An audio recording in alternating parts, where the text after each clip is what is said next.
That strange pull towards something you can't quite explain, a knowing in your bones, a memory that doesn't belong to this lifetime, and yet it lives in you. It lingers in your dreams, whispers in your quietest moments, and echoes through the chambers of your heart like a song you've heard 1,000 times before. What if that feeling isn't just imagination? What if it's a message from your soul, a signal that this isn't your first time here? According to Edgar Cayce, one of the most prolific mystics of the 20th century, your soul is far older than you realize. In thousands of trance readings, he described past lives, soul groups, karmic ties, and spiritual blueprints etched across lifetimes. He believed that the soul doesn't simply die, it continues, learns, returns, and remembers. And if that's true, then you've likely brought traces of those other lives with you into this one. You just haven't always known how to recognize them. But now, you will. There are signs. Some subtle, others thunderously clear, and once you begin to see them, you'll never be able to unsee them again. Have you ever stepped into a place for the first time and felt like you were coming home? Maybe it was an old European village, a temple in Asia, a dusty path in South America, some place you've never visited in this life, but the moment your feet touched the ground, something awakened inside you. A sense of belonging that made no logical sense. You didn't just like it, you remembered it. That's not just coincidence. That's soul memory. Edgar Cayce called it vibrational recognition, a response that happens when your soul encounters something it's deeply familiar with, a land it once loved, a language it once spoke, a culture it once called its own. And it doesn't stop there.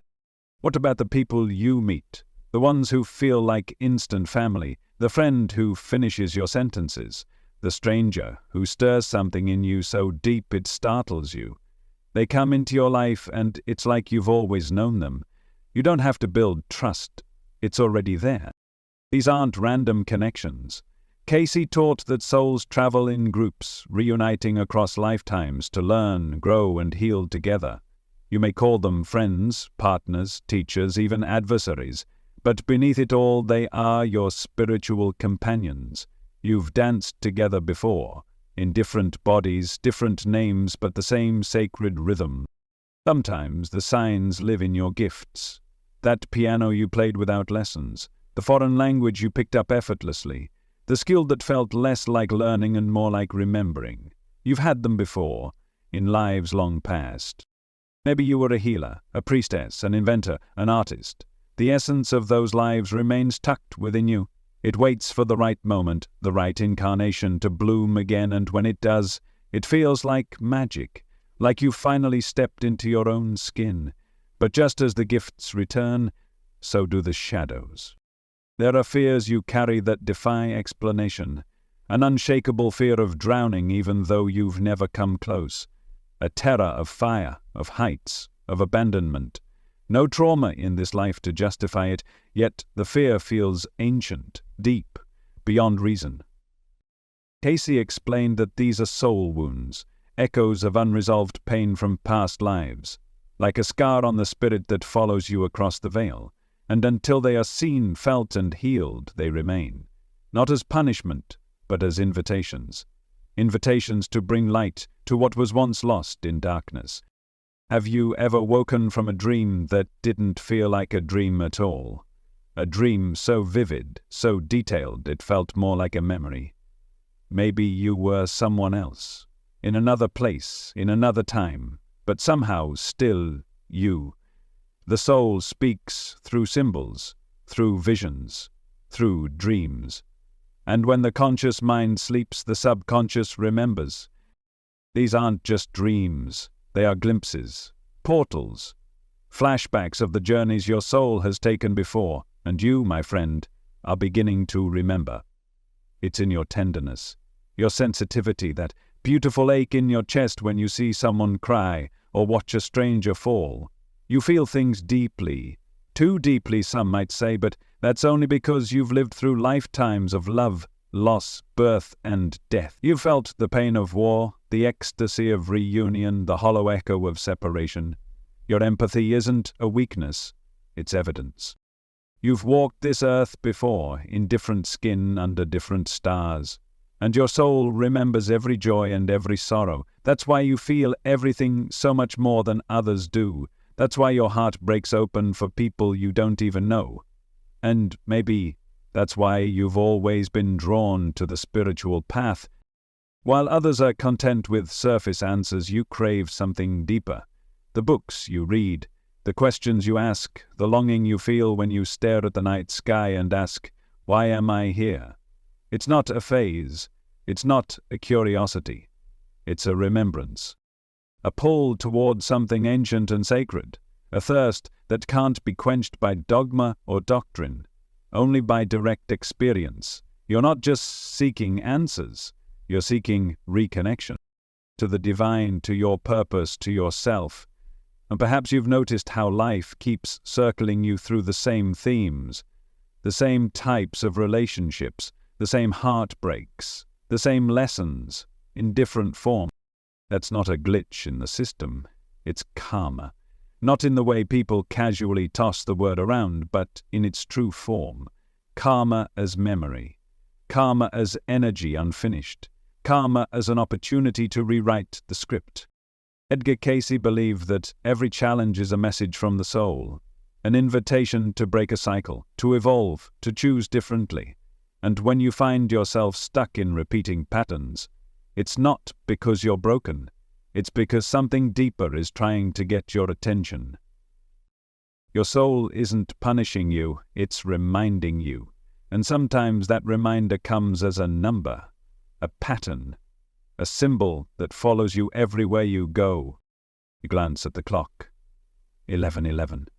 You drive past license plates with repeating numbers. You see a specific animal in unexpected places. These are not accidents. They are synchronistic breadcrumbs, signs from the spiritual realm to wake you up, to make you ask, why do I keep seeing this? Because your soul is speaking, and it's time you started listening. Began to play concert-level classical music with no formal training, or Layla, who had recurring visions of herbs, potions, and ancient symbols, and later became a gifted energy healer who swore she was just remembering. You may not have a story quite so dramatic, but think about it. What have you always just known how to do? Maybe it's painting, or speaking a language that feels like second nature. Maybe you've always had a green thumb, an instinct for animals, or a natural gift with children or the dying. Those aren't accidents, they're echoes. The soul doesn't forget its passions, its crafts, its roles. It carries them forward, hiding them in your fingertips, your instincts, your deepest joys, waiting for the right moment to reawaken them. And if the gifts travel forward, so do the wounds. Have you ever had a fear that doesn't seem to make sense? An overwhelming fear of drowning, though you've never had a close call with water. A fear of fire, of falling, of being abandoned. You've never lived the trauma in this life, but the terror is real, inescapable, irrational. She described these phobias as unhealed soul scars, residue from deaths or traumas in previous incarnations that were never fully processed. The fear latches onto your spirit and follows you into the next lifetime, not to punish you, but to be healed. So if you tremble at water's edge or panic when left alone, ask yourself, what is this fear trying to show me? Maybe you drowned. Maybe you were betrayed. Maybe you were exiled, burned, buried, or broken. But you're not in that lifetime anymore, and now you have the chance to bring compassion to what once brought pain. Healing, Cayce taught, is remembering with love. And sometimes your remembering begins in the dreamscape. Dreams are not just psychological leftovers. They're messages, mirrors, and sometimes memories. You've had them. Those dreams that shake you. Not nightmares, but experiences that feel real. You walk through a city that doesn't exist, but you know every street. You speak a language you've never learned, but it flows from your lips with ease. You see yourself, not as you are, but as someone else, dressed in another era, living another life. You wake up and it lingers, that sense of something significant, something you didn't make up, something you return to. In Cayce's view, sleep is the soul's softest doorway, and the dream world is a library of your incarnations. If you pay attention, it will show you what you came here to remember. The whispers of memory don't shout, they echo, they pull, and when you quiet the mind, the soul begins to speak. You'll feel it in places that make your heart swell. You'll see it in the eyes of people who cross your path at just the right moment. You'll sense it in the way your hands move when you paint, write, heal, or build. You'll hear it in the fears that rattle your bones and the dreams that call your name across lifetimes. You're not imagining things, you're remembering, and the more you lean into those whispers, the more you trust them, the louder they become. You're not just a body, not just a mind, not just this name, this face, this story. You're a soul. And your story spans centuries. Been there, you've held dying hands, you've lost children, you've seen war, healed the wounded, fed the hungry, and prayed through lifetimes of pain and beauty. Your heart remembers, and now in this lifetime you may not understand why you feel so much. But your soul does. You came back with a mission, not just to see the world's pain, but to love it through. Empathy isn't something you learn, it's something you've earned, and it walks hand in hand with something else you may have noticed about yourself, that unshakable wisdom, the kind that doesn't come from books. From the time you were young, you asked the questions that made adults uncomfortable. Why do people lie? Where do we go when we die? Why do I feel like I don't belong here? And the answers never satisfied you, because deep down you already knew. You spoke with clarity. You comforted people older than you. You understood things long before you experienced them. You weren't trying to be wise. You were wise, because you've been here before. Cayce referred to these souls as old souls, beings who have walked the earth many times and carry within them the hard-won wisdom of those journeys. It's not about intellect. It's not about age. It's about resonance. An old soul knows when someone is lying, not because they've studied psychology, but because they've seen deception before. An old soul knows how to hold grief, not because they've read about it, but because they've carried it across centuries. So if you've always felt older than your years, you're not imagining it, you are. And chances are you've also felt drawn to ancient worlds. There's a reason Egypt calls to you, or why Sanskrit symbols feel oddly familiar, why you're fascinated with Mayan ruins or Gregorian chants or Sumerian texts, why ancient Greece feels like a dream you've half forgotten. These aren't random fascinations, they're soul cues.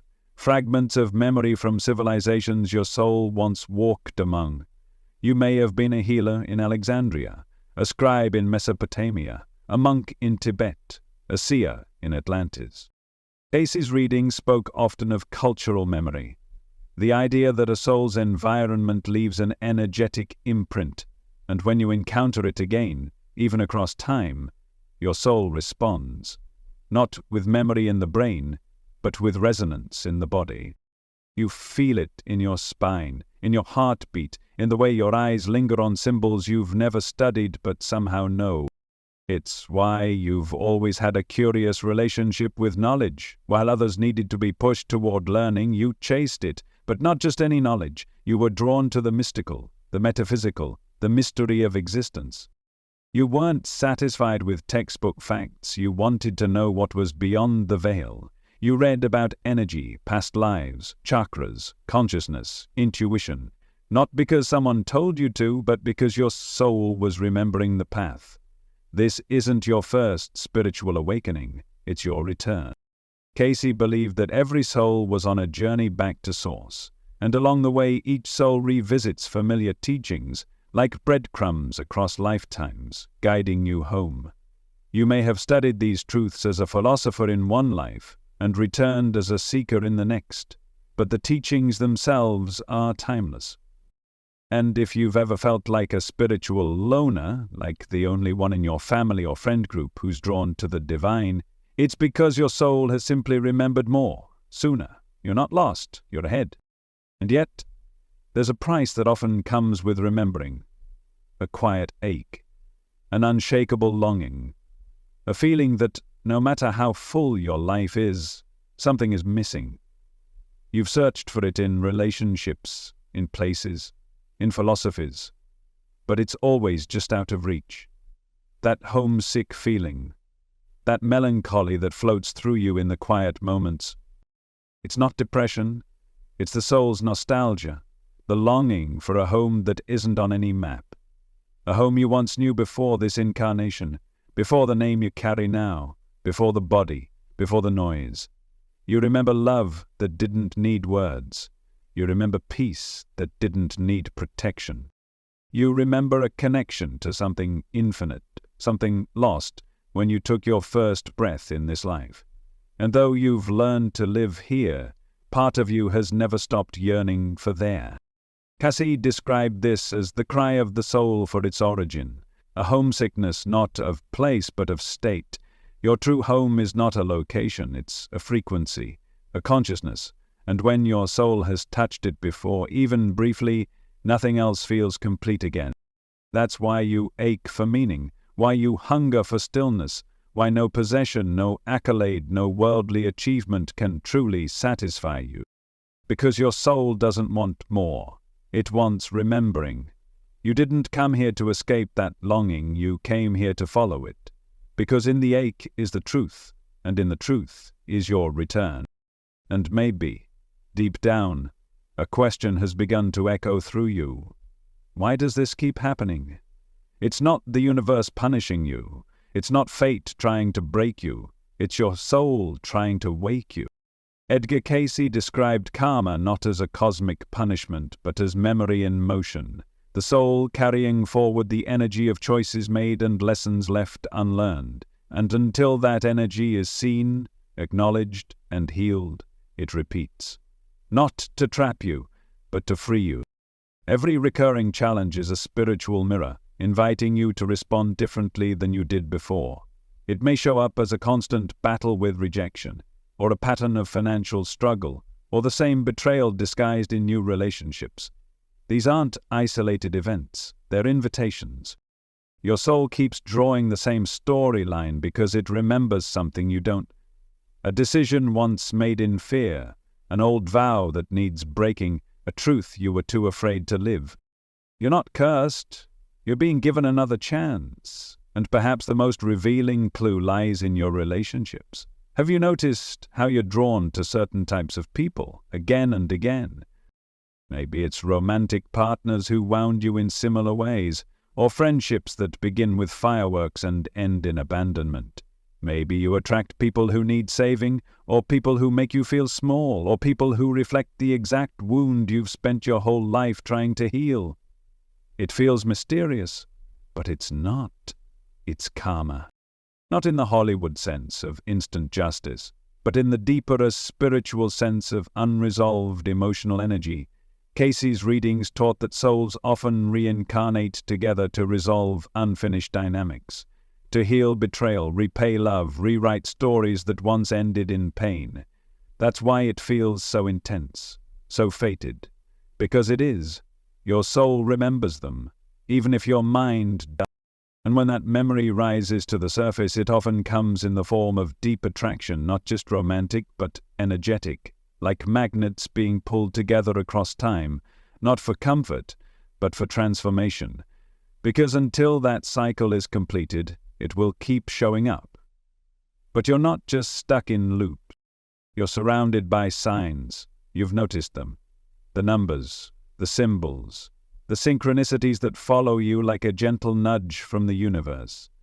11:11 on the clock, 222 on a receipt. A feather in your path, a dream that repeats, a song that always plays at the exact moment you need it. These are not random, these are soul codes, spiritual breadcrumbs designed to activate memory, to remind you that you are on a path, and that path is not forgotten by the deeper parts of you. Cayce described these signs as awakening triggers, ways your higher self communicates with your waking mind when words won't do. They are reminders that you're not lost, that something ancient within you is guiding the way, and for some of you that guidance takes on a very specific form. You're pulled toward healing, not just for yourself but for others. You may have felt this even as a child, that need to help, that pain when someone else is suffering, that intuitive knowing of how to comfort, how to soothe, how to see someone fully. You might have become a nurse, a therapist, a spiritual teacher, or maybe your healing gifts show up in softer ways, the way your presence calms a room, the way animals trust you, the way people tell you their deepest secrets without knowing why. This isn't a skill you learned, it's a role you've played before. In lifetime after lifetime you've been the midwife, the shaman, the herbalist, the priestess, the soul guide. You've walked beside death, you've held space for rebirth. You've prayed over the sick and whispered truth into the ears of the forgotten.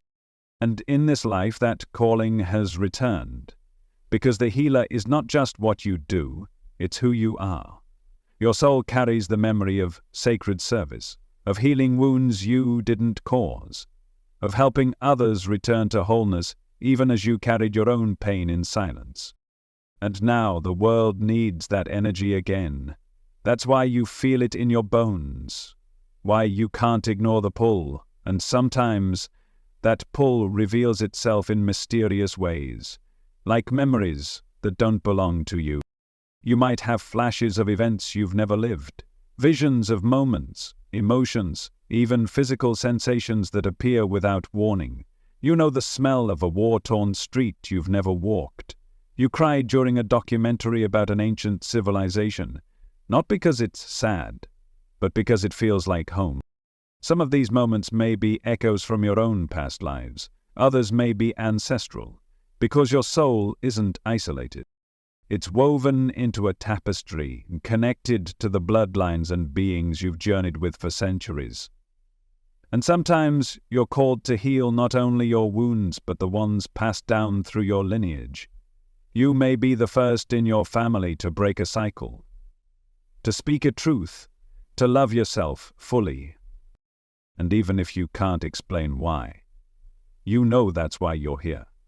Because memory is not limited to the brain. It lives in your DNA, in your energy, in your soul. And when you remember events you never lived, you're not crazy. You're being activated.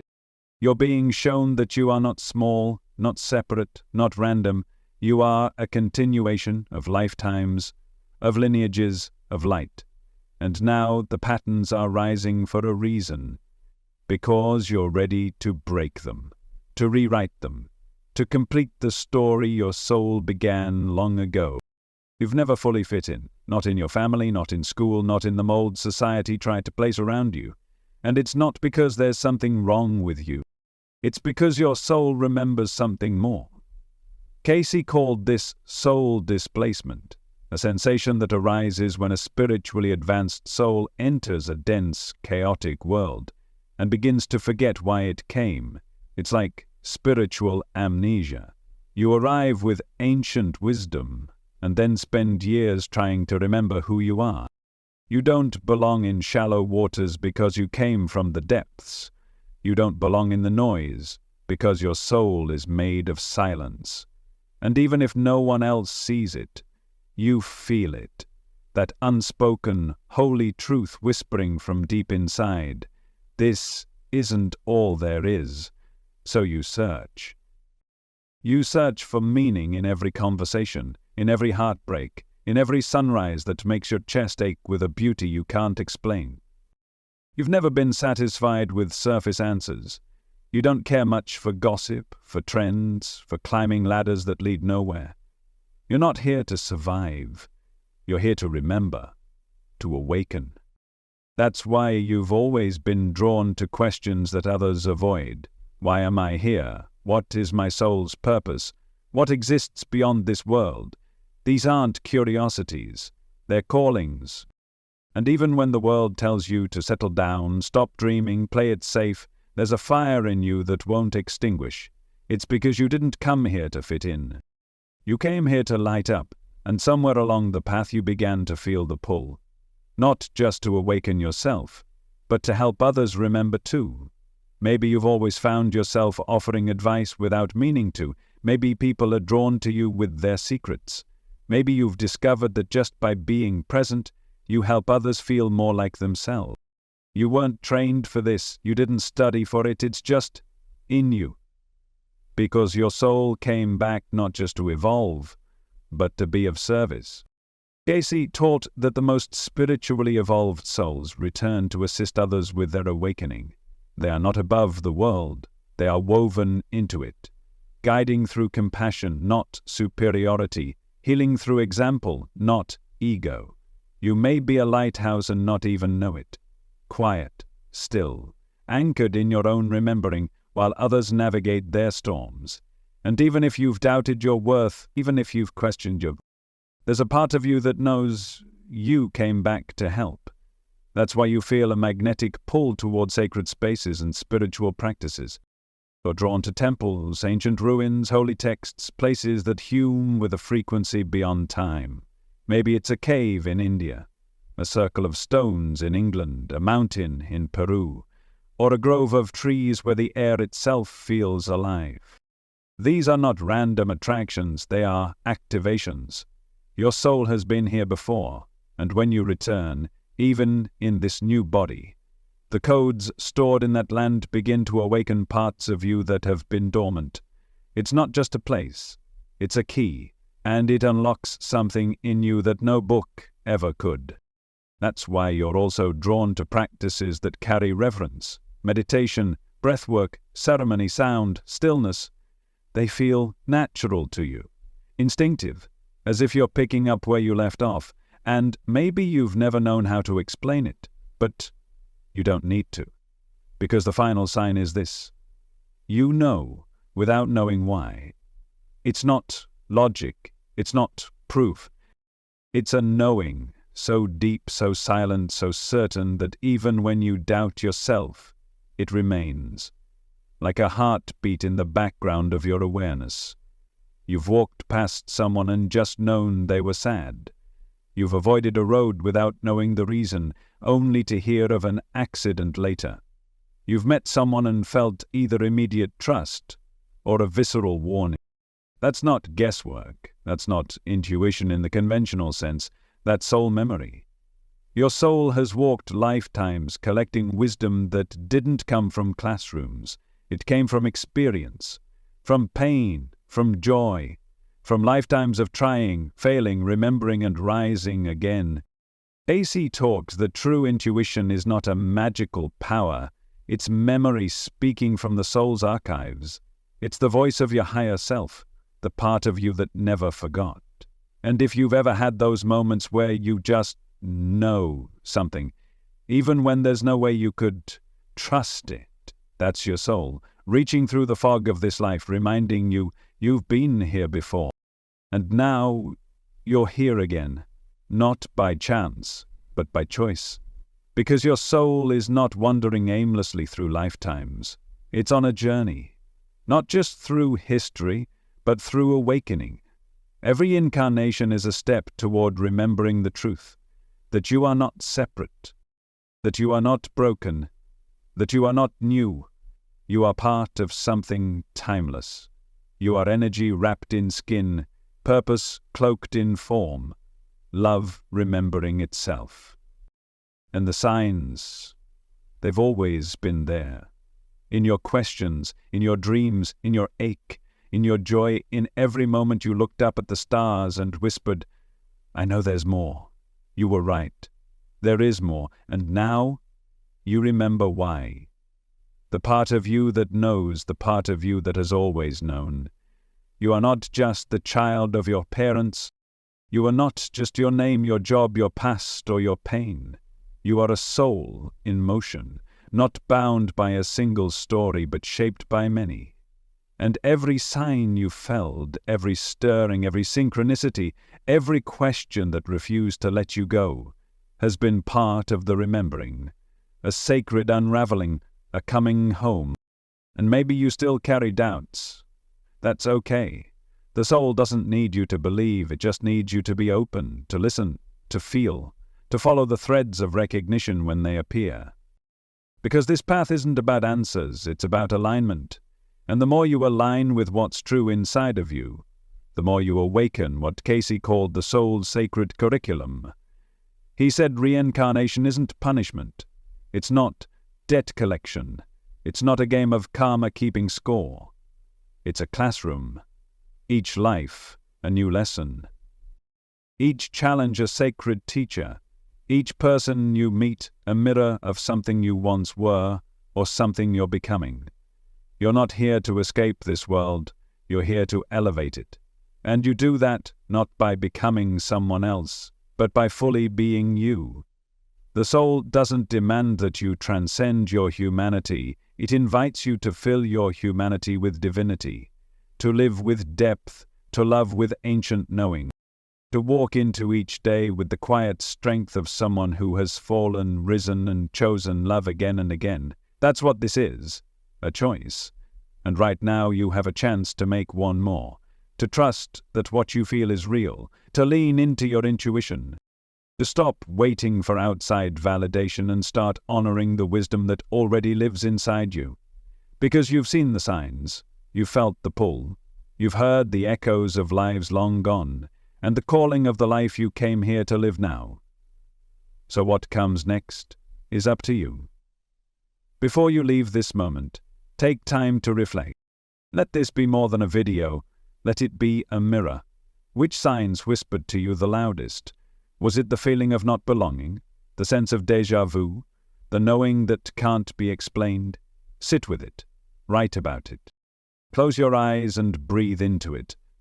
Because you're not crazy, you're not broken, you're remembering. And in that remembering, you are reclaiming the wholeness that's always been yours. You are not living your first life, but you are living a sacred one.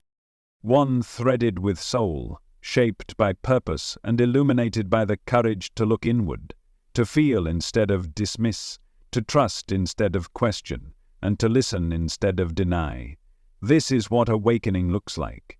Not lightning in the sky, but light in your heart, the light of a soul that knows you've been here before, and now you are ready.